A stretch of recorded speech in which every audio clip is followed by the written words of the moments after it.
नमस्कार, capital TV का खास शो राहुल का अग्निपथ देख रहे हैं आप। मैं हूं आपके साथ पूजा। राहुल गांधी अपने रायबरेली के दौरे को लेकर जमकर विवादों में हैं।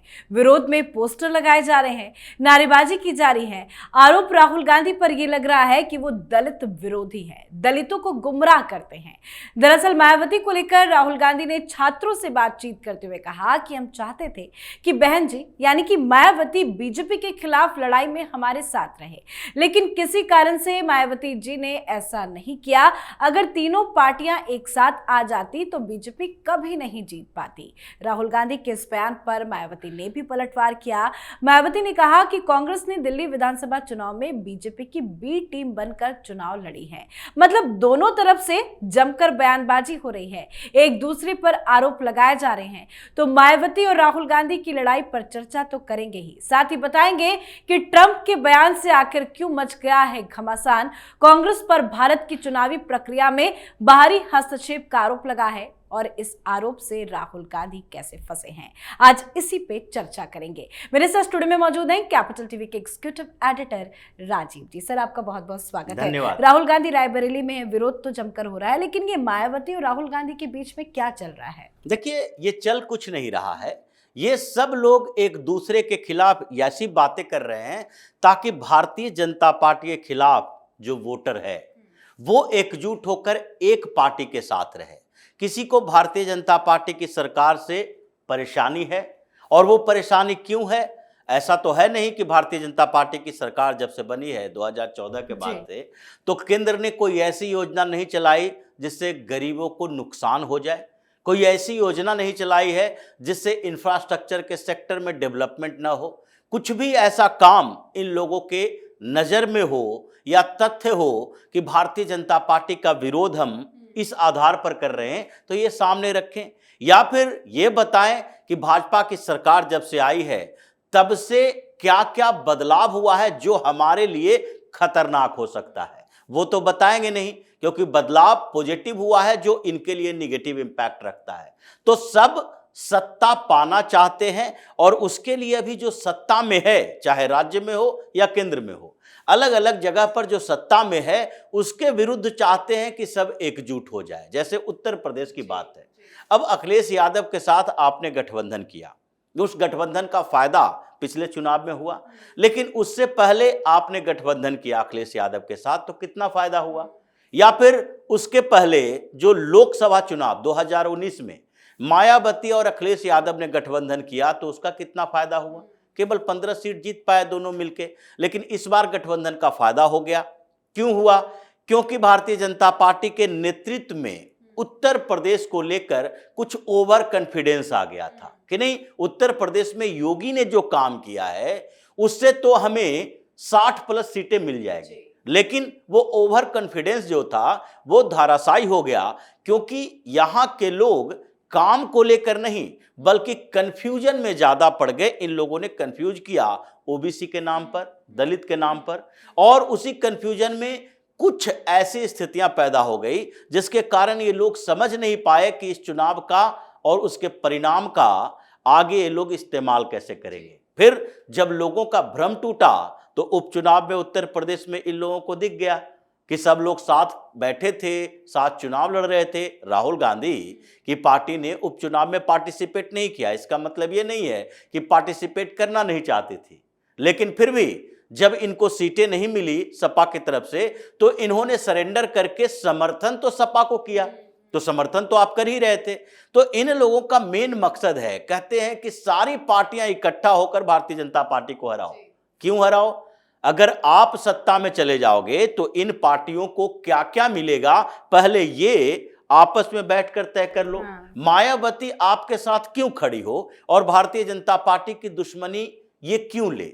ये तो एक कारण होना चाहिए। आपने अपने मन में ये बना लिया कि नहीं, भारतीय जनता पार्टी दलित विरोधी है, भारतीय जनता पार्टी पूरे हिंदुस्तान में सांप्रदायिकता पैदा करती है, वो सिर्फ हिंदुओं के समर्थन में है, मुस्लिम विरोधी है, ये संविधान को खतरे में डाल रही है, लोकतंत्र को तबाह कर रही है। इस आधार पर तो कोई पार्टी आपके साथ नहीं आएगी, वो अपना नफा नुकसान देखेगी। और मायावती तो कांग्रेस को उस समय से पूरी तरह से बायकॉट कर चुकी है जब राजस्थान में कांग्रेस को सरकार बनाने में इसने सपोर्ट किया। 6 विधायक थे बसपा के और 6 विधायकों ने अनकंडीशनल सपोर्ट किया। इसने कभी नहीं कहा कि हमारे एक विधायक को मंत्री बना दो। लेकिन फिर भी हुआ क्या, 6 के 6 विधायकों को कांग्रेस ने हड़प लिया, मतलब पूरी पार्टी खत्म कर दी राजस्थान के अंदर। मायावती के पास एक भी विधायक नहीं रहा। तो उसके बाद इन्होंने कहा कि कितने बड़ी धोखेबाज पार्टी है। अब आप कह रहे हो कि मायावती से हमने कहा कि हम लोग साथ आते हैं, तो मायावती साथ आकर अपने लिए फायदा देखेगी कि तुम्हारे लिए देखेगी? क्या आपने, बात सही है कि मायावती ने कहा आप भी बीजेपी की बी टीम बन गए दिल्ली के चुनाव में, आपने अपना इंटरेस्ट देखा, तो वो अपना इंटरेस्ट उत्तर प्रदेश में देखेगी। तो स्थितियां ये हो गई है कि ये सारे विपक्ष में बैठी हुई पार्टियां अपने अपने अस्तित्व के लिए परेशान हैं और एक दूसरे पर ठीकरा इस आधार पर फोड़ रही है कि देखो कौन भारतीय जनता पार्टी के साथ मिलकर हमें हरा रहा है। ये दिखाना चाहते हैं ताकि एंटी बीजेपी वोट, क्योंकि इनके दिमाग में ये बात तो है कि अभी भारतीय जनता पार्टी लोकसभा चुनाव में भी 50% के आसपास ही वोट ला पाती है।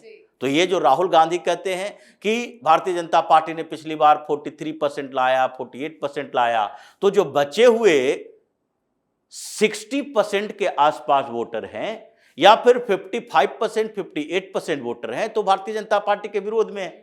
तो उन लोगों का वोट स्प्लिट होता है। लेकिन ये नहीं चाहते कि उन लोगों का वोट अगर इधर उधर हुआ, एक ही पार्टी को मिल जाता तो हम लोग जीत जाते चुनाव। अगर आप एकजुट हो गए तो आप दूसरे तरफ सिर्फ भारतीय जनता पार्टी का जो वोट देखते हो, उनके साथ भी कुछ पार्टियां अपने इंटरेस्ट के साथ आएगी। तो इसीलिए ये जो गठबंधन की थ्योरी इनकी है, ये तो हर स्टेट में धाराशायी हो रही है, चाहे पश्चिम बंगाल में हो या महाराष्ट्र में हो या दिल्ली में हो या हरियाणा में हो, गुजरात में हो। हर चुनाव में आपस में लड़ते हैं, लेकिन धारणा ऐसी बनाते हैं कि जैसे इन लोगों ने पहले मान लिया था कि मुस्लिम वोट स्प्लिट हो रहा है ओवैसी के कारण, तो ओवैसी को बीजेपी के बी टीम बना दो। वैसे ही सारे एक दूसरे को बीजेपी के बी टीम बनाने में लगे हैं। जैसे केजरीवाल कांग्रेस को कहता है भारतीय जनता पार्टी का स्क्रिप्ट दिल्ली में पढ़ रहे थे। तो इन लोगों की ये रणनीति अभी तो कामयाब होने वाली नहीं है, क्योंकि सब अपने अपने अस्तित्व के लिए लड़ रहे हैं और जिसको जहां पर जिसके साथ फायदा दिखेगा वो उसी के मतलब साथ घुमा फिरा के इसमें तो राहुल गांधी ने ये एक्सेप्ट कर लिया कि राहुल गांधी के अकेले बस की नहीं है बीजेपी को हराना। देखिए पूरी पार्टियां, ये पूरे गठबंधन के सारी पार्टियों ने एक्सेप्ट किया है ये बात को कि हम किसी भी स्टेट में भाजपा से अकेले नहीं लड़ सकते, अगर वो अकेले भी रहेगी तो। लेकिन हम एकजुट होते हैं तो एक ठीक ठाक फाइट दे सकते हैं। हराने की बात तो इन लोगों के दिमाग में अभी चल नहीं रही है। पिछले चुनाव में भी 99 सीटें कांग्रेस लाकर या पूरा विपक्ष मिलकर भी भारतीय जनता पार्टी को सरकार बनाने से रोक नहीं सकी। तो इन लोगों ने 200 से ज्यादा सीटें ले आया, तो फिर इन लोगों को इतनी खुशी हो गई कि नहीं नहीं हमने तो भारतीय जनता पार्टी को हरा दिया। आगे भी इतनी ही सीटें लाकर विपक्ष में बैठो और 10-20 सीटें आगे पीछे हो जाए तो खुश रहो कि हम भारतीय जनता पार्टी को हरा रहे हैं। तो ये इन लोगों के पॉलिटिकल आइडिया है कि किसी तरीके से हम एकजुट होने की कोशिश करें और जो हमारे साथ नहीं है उसको हम बताएं कि ये बीजेपी के साथ है। इसलिए बीजेपी के खिलाफ जो वोट देने वाले हैं, यानी खासकर मुसलमानों में यह है कि वो एंटी बीजेपी है, वो किसी भी हाल में बीजेपी को नहीं दे सकते। दूसरे जितने भी वोटर हैं उन सबके अंदर है कि वो कभी बीजेपी को देते हैं, कभी सपा को दिए, कभी भाजपा को दिए, तो कभी कांग्रेस को भी दिए। हर स्टेट में ऐसा ही होता है।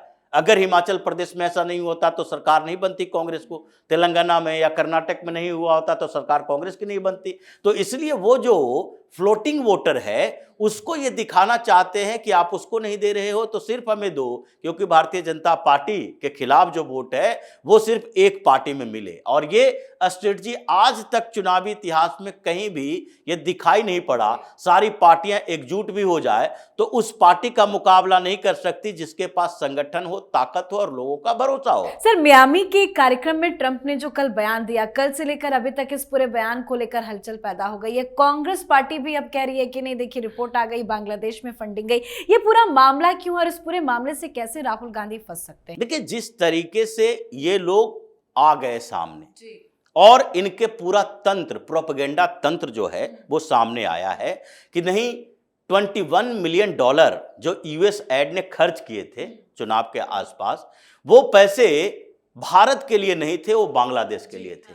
आपको ये क्यों बताना पड़ा है?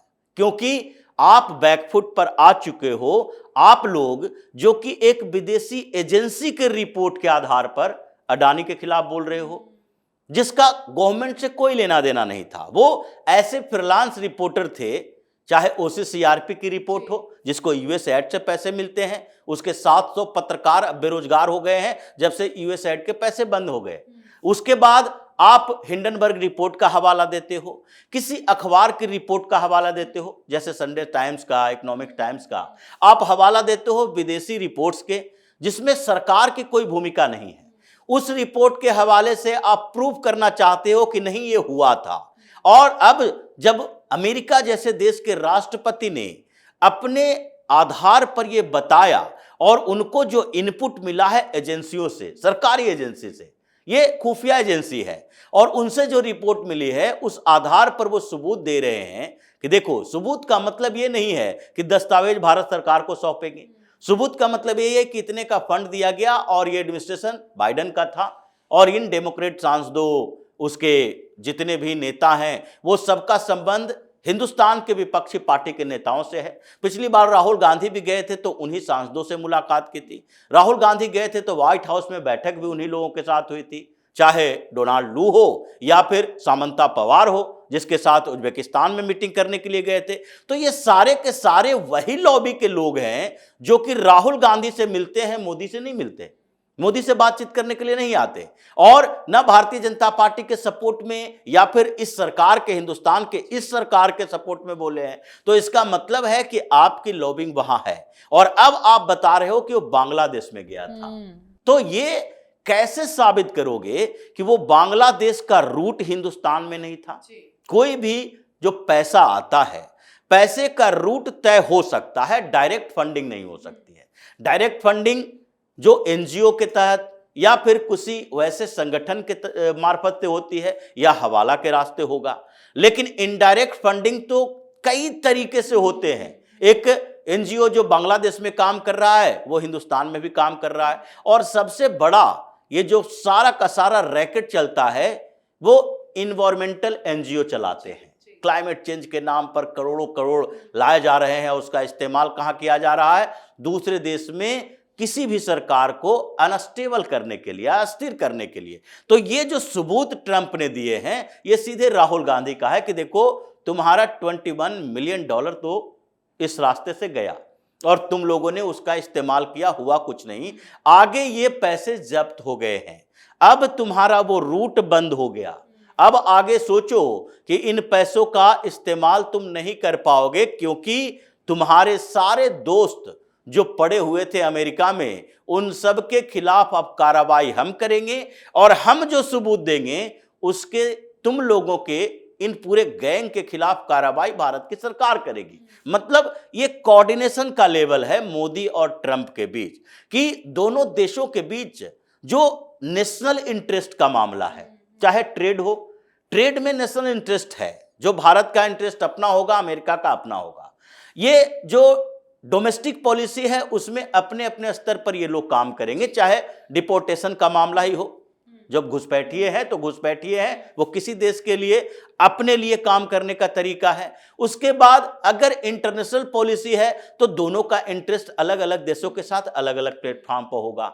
लेकिन नेशनल इंटरेस्ट में एक तरीका ये होता है कि हमारे देश में जो चल रहा है, और वो राष्ट्रवादी राजनीतिक पार्टियां, राष्ट्रवादी सोच वाले लोगों के खिलाफ जो पूरी दुनिया में प्रोपेगेंडा चल रहा है, उससे अमेरिका भी प्रभावित है जिसमें ट्रंप लीड कर रहे हैं, उससे भारत भी प्रभावित है जिसको मोदी लीड कर रहे हैं। और इन लोगों के विरोध में ये बाइडेन ही नहीं बल्कि उसका एडमिनिस्ट्रेशन, उसके सांसद, चाहे कांग्रेसमैन हो या सीनेटर हो, ये सारे लोग भी इन्वॉल्व हैं। और वो सो कॉल्ड वामपंथी और लेफ्ट लिबरल लोग, सो कॉल्ड जो इंटेलेक्चुअल कहते हैं अपने आप को, और एक्टिविस्ट होता है, और उसके साथ साथ इन लोगों के बीच एक जिहादी जमात है जो ज्यादातर ये कोशिश करते हैं कि मुस्लिम देशों के साथ साठगांठ करे और फिर पेट्रो डॉलर का इस्तेमाल भी इन देशों में करे।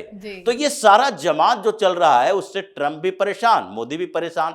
तो वो एक दूसरे के साथ कोऑर्डिनेट कर रहे हैं कि इस पूरे नेटवर्क को तोड़ना जरूरी है ताकि आगे के समय में ये फिर से फन न उठा सके। और इसीलिए ट्रंप भारत को सबूत दे रहे हैं, भारत को बता रहे हैं, संकेत दे रहे हैं कि आगे के समय में भी अमेरिका मोदी के साथ मिलकर इन लोगों के नेटवर्क को तोड़ेगा और ट्रंप और मोदी एक साथ काम करने की कोशिश करेंगे, जिसमें समस्या किसको पैदा होगी? राहुल गांधी को।